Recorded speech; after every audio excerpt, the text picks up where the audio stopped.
সবচেয়ে বড় কথা হচ্ছে 16 তারিখে কিন্তু কাজীপুর ইউনিয়নের বিশাল সমাবেশ, নয়াপল্টনের সমাবেশ। কেন? কাজীপুর ইউনিয়ন ছিল লালপিটির দেশ, কাজীপুর ইউনিয়ন ছিল প্রগতিশীলীর দেশ ইউনিয়ন। সেই ইউনিয়ন বাবু তাকে আপনারা সবাই মনোনীত করছেন, আমরা মত।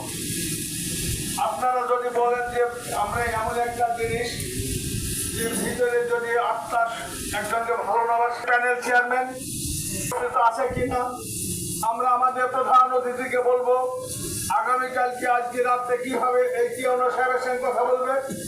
আওয়ামী লীগ আমলের প্রশাসনের প্রেতার তারা সবাই আছে। আজকে দেখছেন একজন নির্বাহী ম্যাজিস্ট্রেটকে আজকে কি বলছো, আজকে তাদের সময় করতে রয়েছে।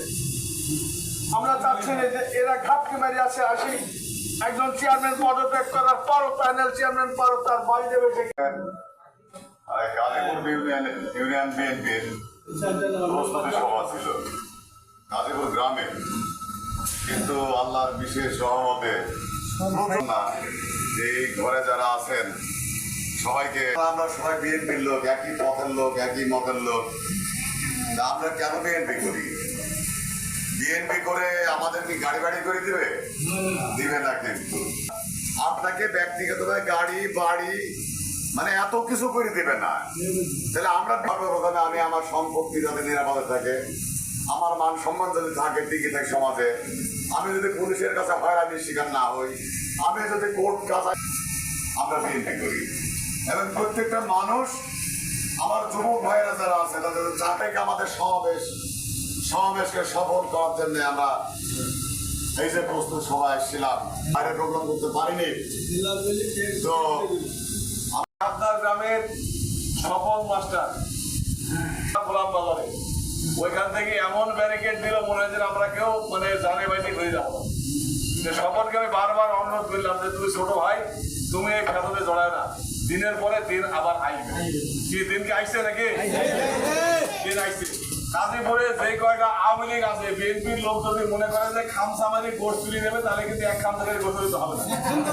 কারণ এই গাজীপুরে যে বিএনপির ঘাঁটি, এই গাজীপুরের মানুষ ধানের শীষ দেখলে পাগল হয়ে যায়। সেই গাজীপুরের মাটিতে দাঁড়িয়ে কি করে দুঃসাহস পায় যে বিএনপির লোকের বিরুদ্ধে কথা বলা, বিএনপির লোককে মারতে দেওয়া, বিএনপির লোকের মামলা দেওয়া, এই সাহস পাওয়াটাকে দুঃসাহস। মানে এই দুঃসাহসটা পাইছে একমাত্র কারণে শেখ হাসিনার কারণে। মানে এক টানা 15টা বছর, এই 15 বছর অত্যাচার, এই অত্যাচারের মেহেরপুর জেলার মধ্যে সবচেয়ে অত্যাচারের আমি, আমার নামে অসংখ্য মামলা। মেহেরপুর জেলায় বিএনপির যে মামলা আছে সর্বোচ্চ মামলা হয়েছে আমার নামে। ওই মাসুদুর নামে এত মামলা হয়নি, আমজাদ সাহেবের নামে এত মামলা হয়নি। আমার আশেপাশে যারা আমার সাথে মিশত এমন কোন লোক নাই যার নামে 20টা করে মামলা হবে। আপনারা জানেন 5 তারিখে যে বিপ্লব হলো, 5 তারিখের বিপ্লবের আগে আমি একটা মিছিল করা, মানে গাংনীতে আমি ছাড়া আওয়ামী লীগের বিরুদ্ধে, শেখ হাসিনার বিরুদ্ধে কথা বলার লোক নাই। এটা ডিসি জানে, এসপি জানে, ওসি জানে। আমাকে ধরতে পারলে মিছিল হবে না জানো, আমাকে ধরে নিয়ে কারাগার নিয়ে বলতে হবে।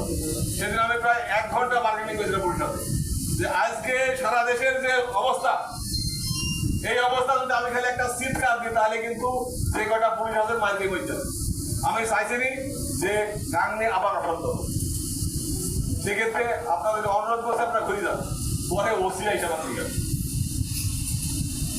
জেলখানায়। কি মনে হলো যে একেবারেই অচেনা জেলখানা। জেলাকে বললাম, জেলা সাহেব আমি তো পুরাতন পাপি, আপনার এই জেলে মনে হয় কমপক্ষে 50 বার আসছি, সেক্ষেত্রে আমাকে জেলের নিয়ম কানুন শেখায় না। আর যদি বেশি শিকার যান তাহলে কিন্তু মানে চরম মানে কমলে দুঃখ আছে, আপনার জেলখানা ঠিক থাকবে না, জেলখানার পরিবেশ একেবারে বিঘ্ন ঘটাবো। পরে 5 তারিখের পরে 5 তারিখের যে বিপ্লব হলে, এই বিপ্লবের দিন বিকালবেলা আমরা জেলখানায় মিছিল করলাম। মিছিল করার পরে মনে হলো যে জেলখানা জেলা হয়েছে আমি, আর ওরা হয়তো আমার হাতে কর্মচারী। এত পরিমাণ স্বাধীন করতে নাই, মানে পাঠ হচ্ছে বাকি বুঝলে। সারা বাংলাদেশে বহুত জেলখানা ভাঙি লোকজন পালিয়ে গেছে। ভাই দয়া করে আমি অনুরোধ করছি আপনাকে শান্ত থাকেন যাতে মেহেরপুর জেলখানা পরিণত ভালো। সেক্ষেত্রে বন্ধুরা আমার সারা জীবন লড়াই সংগ্রাম করেছি। আগামী দিনে ধানের শীষের মনোনয়ন চাওয়া কি আমার অন্যায় হবে? যদি আমাকে মনোনয়ন দেয় ভালো, না দিলেও ভালো। একটা কথা আপনাদের বলছি যে আমাকে যদি মনোনয়ন দেয়, আমজাদ মিয়া ঘরে শুয়ে থাকবে, মিল্টন সাহেব ঢাকায় দিকে আসবে না। আর আমাকে যদি আমজাদ মিয়া মনোনয়ন দেয় তাহলে আমজাদ মিয়া যে পরিশ্রম করে তার চেয়ে 100 গুণ বেশি আমি ধান কেটে পরিশ্রম করি। যদি মিত্র সাহেব যে পরিশ্রম করে তার চেয়ে 10 গুণ বেশি আমি বেশি পরিশ্রম করবো। কারণ ধানের শীষকে আমরা ভালোবাসি, আমাদের রাজনীতি ছাড়া কিন্তু উপায় নাই। আমাদের পিঠ ঢাকবে না, ওদের পিঠ ঢাকবে। ওরা ঢাকায় থেকে গাঙ্গে না আসলে পিঠ ঢেকে যাবে, ঝামেলা হবে না।